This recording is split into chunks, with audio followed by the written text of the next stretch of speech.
Assalamualaikum warahmatullahi wabarakatuh. Selamat pagi ya untuk para petani yang ada di seluruh Indonesia, khususnya petani tomat ya, petani tomat dan cabai. Kembali lagi bersama saya Dede Ramlan.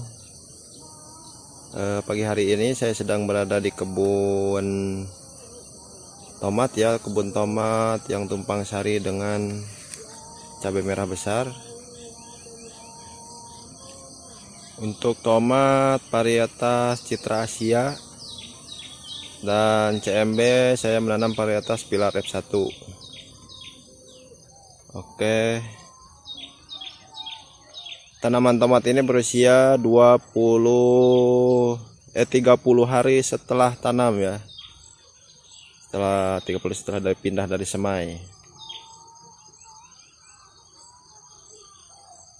Oke, cuaca pagi hari ini cukup cerah setelah semalam diguyur hujan ya.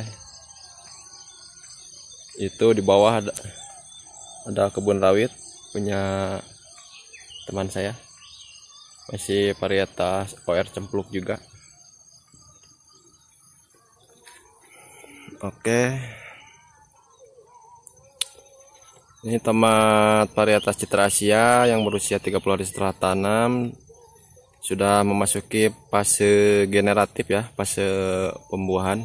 Bisa dilihat, nah, sudah buah-buahnya sudah sebesar ibu jari itu. Nah, bunga-bunganya sudah juga banyak bermunculan.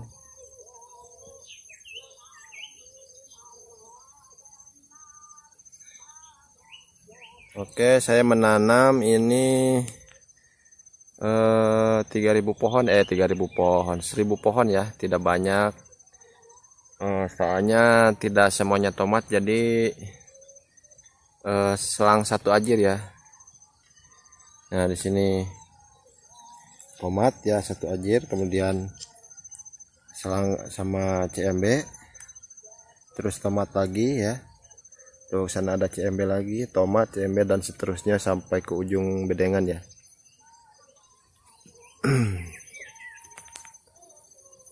Oke, kalau saya menanam cabai ya, misalkan beda-beda teknis juga sih tiap petani. Ada yang misalnya ini dipotong pucuk, kemudian ini dipelihara juga ada ya. Kalau teknik saya memelihara batang utama ya, jadi tidak pernah memotong pucuk. Kalau misalkan cabai besar atau juga cabai keriting ya, selalu yang dipelihara tuh batang utamanya. Kecuali kalau jenis rawit ya, kalau jenis rawit saya pelihara semua ya, mulai dari tunas air sampai ke batang utama juga dipelihara. Soalnya kalau rawit tuh menurut saya ya, buah tunas sama buah batang utama tuh hampir sama gitu ya, jadi tidak pernah dipotong. Nah, kalau seperti ini saya buangin ininya. Nah, tomat juga sama ya, tomat juga selalu saya buang seluruhnya. Kenapa? Jadi tujuannya untuk memaksimalkan nantinya untuk memaksimalkan buah ya, supaya buahnya besar-besar gitu, tidak kecil. Kalau CMB baru 27 hari setelah tanam ya, soalnya pas penanaman tidak berbarengan, jadi saya tanam tomat dulu dikarenakan tomatnya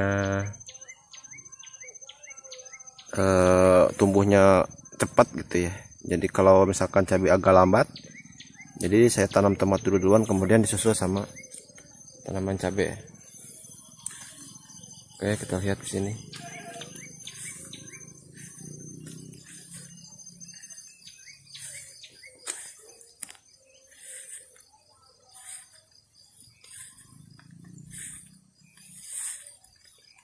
Bahan banyak gulmanya ya, saya belum sempat melakukan penyiangan gulma.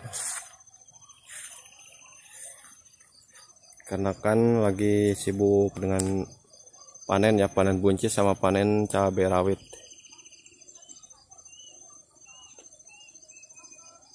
Oke, perlu diketahui ini lahan janda ya. Jadi lahan ini bekas pertama saya tanam timun, kemudian buncis, terus timun lagi, terakhir sekarang saya tanam tomat sama CMB ya, cabai merah besar. Kenapa saya tiap kali penanaman yang namanya percabaian ya tidak pernah menggunakan lahan baru, selalu menggunakan lahan janda? Karena kalau misalkan saya tanam cabai di lahan baru tuh membutuhkan biaya yang cukup besar ya. Soalnya modal utamanya juga lumayan sih. Ini tuh menghabiskan, pas lahan baru itu saya pengolahan lahan menghabiskan dana sebesar 7 juta ya.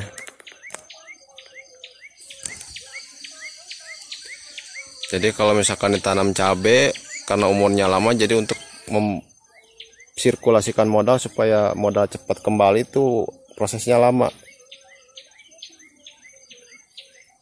Makanya kalau cabai itu saya menggunakannya lahan bekas itu. Kalau lahan baru di sini saya selalu menanamnya mentimun.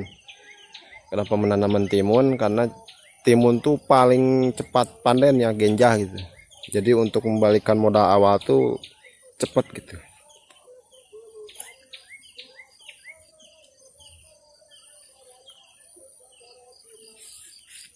Ya bisa lihat.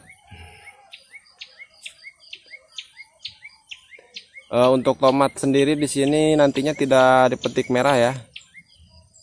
Petani-petani di sini rata-rata yang menanam tomat itu selalu dipetik hijau. Karena kenapa? Kalau dipetik hijau tuh ya lebih simpel gitu, tidak perlu memerlukan biaya besar.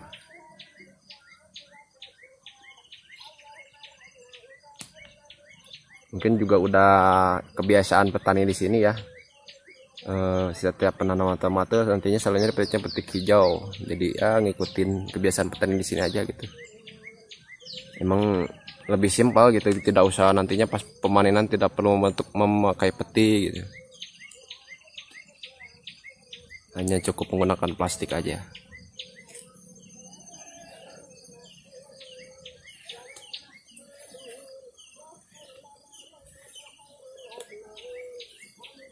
Di sana ada teman saya lagi melakukan panen timun ya.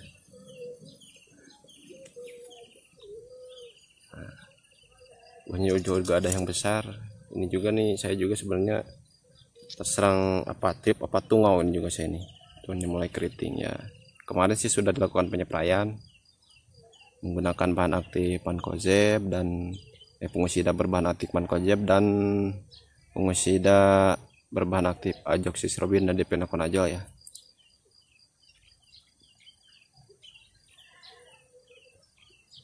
Untuk insek saya menggunakannya bahan aktif imidacloprid ya untuk kutu-kutuan, di rolling sama abamectin, jadi kontak dan sistemik gitu. Oke, sekian dulu. Berhubung sekarang saya lagi melakukan pemanenan buncis, mau melakukan penyetiran. Terima kasih, semoga video kali ini bermanfaat. Wassalamualaikum warahmatullahi wabarakatuh. Semangat untuk petani Indonesia.